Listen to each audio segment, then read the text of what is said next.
Good morning all of you. बच्चे, हम पाठ पढ़ रहे हैं अपने हिस्से में लोग आकाश देखते हैं, जिसके कवि हैं विनोद कुमार शुक्ल जी।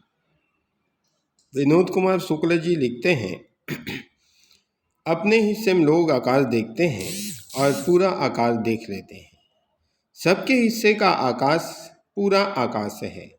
अपने हिस्से का चंद्रमा देखते हैं और पूरा चंद्रमा देख लेते हैं।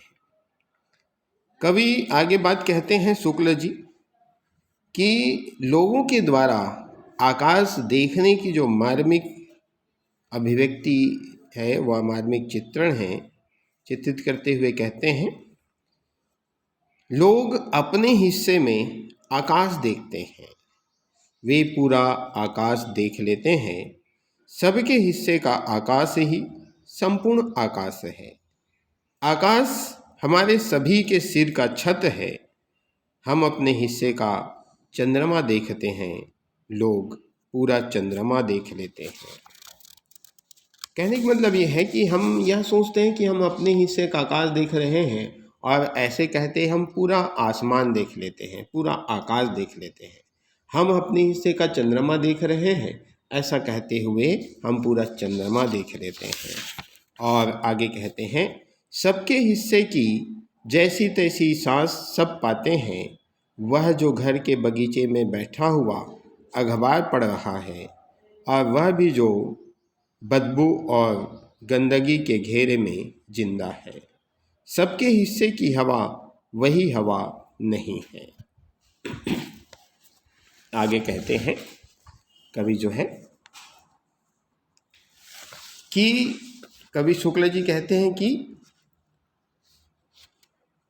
हमारे आसपास प्रदूषण इतना अत्यधिक फैला हुआ है, हमारे आसपास वातावरण प्रदूषण इतना फैला हुआ है, वातावरण में प्रदूषण इतना फैला हुआ है कि हमें श्वास लेने तक में मुश्किल पड़ जाती है।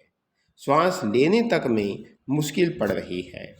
आज वातावरण इतना अत्यधिक प्रदूषित हो चुका है कि मैदान में अखबार पढ़ रहे आदमी को भी बदबू आ रही है, और तो और अपने बगीचे में ही उसे बदबू आ रही है, और वह शांतिपूर्ण अखबार तक भी नहीं पढ़ सकता बदबू के कारण।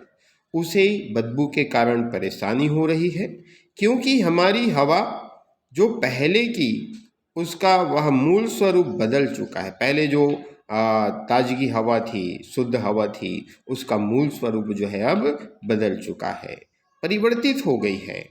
हवा उसमें धूल, गैस, प्लास्टिक पदार्थों के बारीक कण जो है सम्मिश्रित हो गए हैं। और आगे कवि लिखते हैं, अपने हिस्से की भूख के साथ सब नहीं पाते अपने हिस्से का पूरा भात। बाजार में जो दिख रही है तंदूर में बनती हुई रोटी, सबके हिस्से की बनती हुई रोटी नहीं है। जो सबकी घड़ी में बज रहा है वह सबके हिस्से का समय नहीं है इस समय। आगे कवि कहते हैं कि लगातार हमारे देश में गरीबी जो है और भूखमरी जो है बढ़ता रहा है। और उस पर व्यंग करते हुए कवि कहते हैं शुक्ल जी कि आज हमारी दशा जो है बिल्कुल भी बिगड़ चुकी है। अनेक समस्याओं से मनुष्य घिरा हुआ है। गरीबी और भूखमरी ने अपना आसन जमा लिया है। सभी को भरपेट भोजन प्राप्त नहीं हो रहा है। देश में लोगों की प्राथमिक आवश्यकताएं, रोटी, कपड़ा और मकान तक की पूर्ति नहीं हो पा रही है। सबके अपने अपने पृथक भाग्य है। तंदूर की बनी रोटी पर सभी का अधिकार नहीं है। कोई कोई तो केवल रोटी को देख पा रहा है, खा नहीं सकता, क्योंकि उसके पास पैसा नहीं है, गरीबी है, मजबूरी है, लाचारी है। ये सब समय का ही खेल है, ये सब समय का ही खेल है।